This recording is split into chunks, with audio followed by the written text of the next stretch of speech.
ำหัวตาตายายเนอะก็ขอให้มีความสุขสุขภาพแข็งแรงตายายเนอะ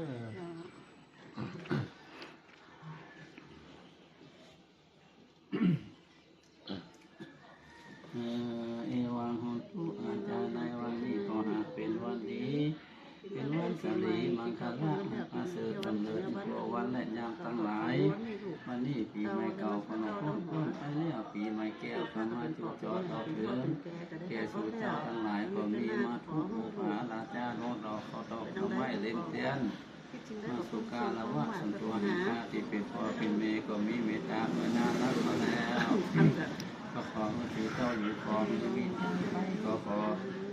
มีโจกมีลาบตั้งแต่ดีตามบทบาทวาลีวสติติโยวินาสันตุสัพพะโลกโอ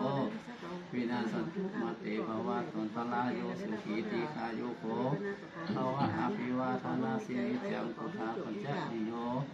ยัตตาโลทันติอนุวันโนสุขังพลังมกะพลังพลังมาสุขังสาธุ สุขคนเนอ